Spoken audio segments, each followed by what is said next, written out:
Welcome to the Deep Dive, your shortcut to being well-informed. Today we're zeroing in on something really interesting, I think, in cutting-edge cancer research. It's a new approach using something called p95HER CAR-RT cells. Right. These are engineered cells, and the idea is they offer a potentially more precise way to fight cancer. Exactly. And our source material for this deep dive is a recent study looking right at this therapy. So our mission today, basically unpack the science, figure out what makes these cells different, look at the results, which sound pretty exciting, and of course talk about the questions that are still out there.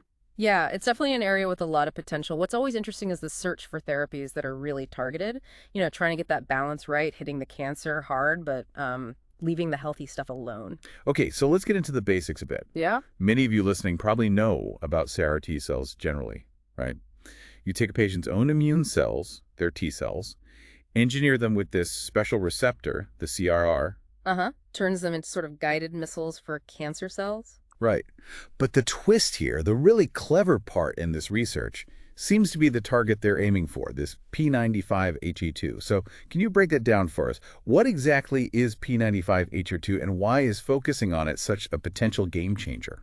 Right. So p95HE2, it's basically a truncated version of the HER2 protein that many people might have heard of, especially in relation to breast cancer. Okay, the full HER2. Exactly. And the problem with targeting the full-length HER2 is that it's not just on cancer cells, it's also on some normal, healthy cells. Okay. And that leads to this big challenge called off-tumor toxicity. The therapy attacks the cancer, but it can also damage healthy tissues. It's a serious side effect. Got it. Collateral damage, essentially. Precisely. But here's a really neat part, the sort of nugget of knowledge, as you might say. p95HER2, this shorter version, appears to be expressed only on the tumor cells. Only on the tumor. That's what the research indicates, yeah. Exclusively. Yeah. And that's huge because it means a therapy going after p95HER2 could potentially just hit the cancer and leave the normal tissues alone. Like you said, a guided missile instead of a bomb. Wow. Okay. That is a big difference. It really is. And the researchers, they didn't just stumble on this. They went through a pretty rigorous process, making and testing lots of different antibodies. These are the targeting parts, specifically against p95HER2, screening them carefully to pick the ones that were, super specific and worked best against just this tumor target. It shows a lot of careful groundwork. Right. Finding that perfect key for the lock, basically. Okay, so that exclusivity, that's the core innovation. So then what happened in the study? What did these p95HER2 CAR T cells actually do? What were the results? Well, this is where it gets pretty exciting, especially in the preclinical models they used. First off, they showed really high specificity. Just like they hoped, these CAR T cells went after the tumor cells expressing p95HER2, but they didn't seem to affect the normal cells that only had the full-length HER2. Okay, so the targeting worked as planned. It seemed to, yes. Yeah. And then they showed strong anti-tumor activity. They actually caused tumors to shrink, significant tumor regression in mouse models. And this wasn't just one type. They saw it in models of both breast and lung cancers. Wow, regression in both. That's impressive. It is. But maybe one of the most striking things they found was evidence of long-term immunity. Long-term immunity. What does that mean exactly in this context? It means the therapy didn't just shrink the tumors initially, it provided lasting control. And even more remarkably, when they tried to reintroduce tumor cells later, a process called rechallenge it, the mice that had been treated successfully were resistant. Their immune systems seemed to remember the cancer. Wait, so like a vaccine effect almost? The immune system learned to fight it off long-term. Kind of, yeah. That's a good analogy. Achieving this immunological memory is frankly a really big deal in cancer therapy, especially for solid tumors. Why especially solid tumors? Well, CRT therapy has had more success, generally speaking, in blood cancers. Getting that same kind of durable response, that memory effect in solid tumors has been much, much harder. So seeing evidence of not just tumor clearance, but actual resistance to re-challenge afterwards, that's pretty rare and very encouraging for this approach. It hints at the possibility of, truly long-lasting control. That really does shift the perspective, doesn't it? From just managing the disease to maybe something more definitive. Okay, so we've seen other CRT therapies, other things targeting HER2. What makes this particular study, this P95 approach, really stand out from what's come before? Yeah, good question. I think there are a few key points. First, as we've kind of hammered home, it's that selective targeting of p95HER2.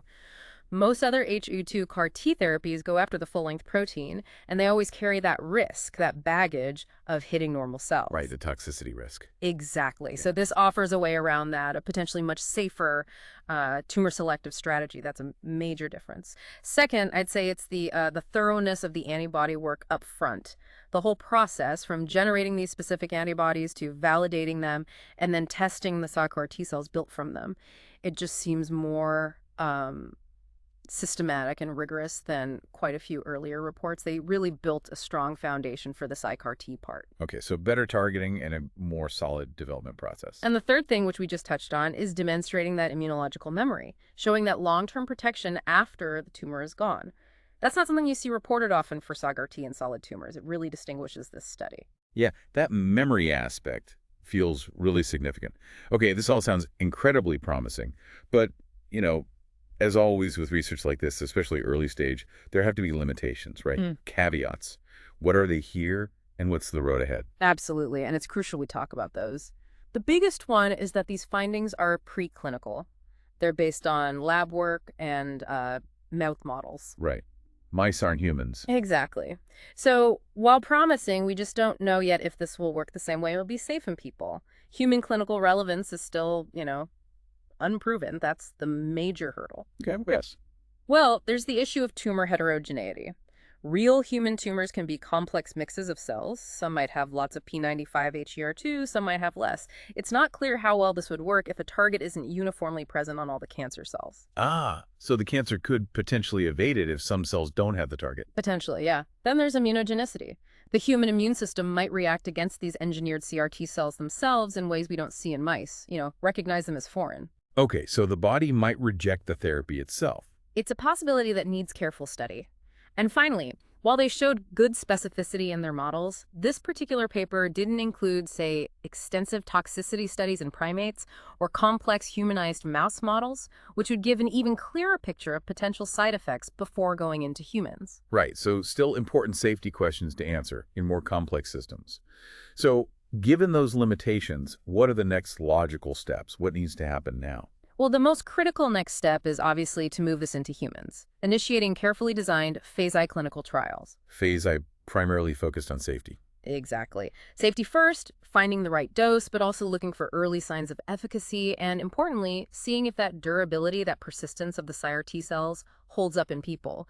Researchers will also likely explore combination strategies, maybe pairing these p95HER2 HER T cells with other drugs like checkpoint inhibitors. Ah, drugs that kind of release the brakes on the immune system. Right. See if that makes the SIRE T cells work even better or last longer. Developing biomarkers is also key. We need good tests to identify which patients actually have tumors expressing p95HER2 so we know who's most likely to benefit. Makes sense. Target the right patients for the targeted therapy. Precisely. And then understanding resistance mechanisms. Why might the therapy stop working eventually? Investigating that will be important for making it more durable. And of course, as we mentioned, more extensive safety studies and relevant models are crucial before any wider use. Okay, lots of work still ahead then. So, just to kind of wrap up our discussion today, we've seen this really exciting potential with p95HER2 CAR T cells. The big idea is hitting a target that seems to be only on cancer cells, potentially leading to a more targeted, maybe more durable treatment for certain cancers like breast and lung. It addresses that huge, long-standing problem of off-tumor toxicity. Absolutely. And I think, while we have to stress it's still early days, it's preclinical, this kind of research really shows how scientists are pushing the boundaries. They're trying to get ever more specific, ever more effective. And now, even generating that immunological memory, it could fundamentally change how we think about treating some cancers, which maybe leaves you, the listener, with a question to think about. If we can develop therapies that are this precise, targeting only the cancer and even creating long-term immunity, how might that reshape our whole understanding of what makes a cancer curable in the future?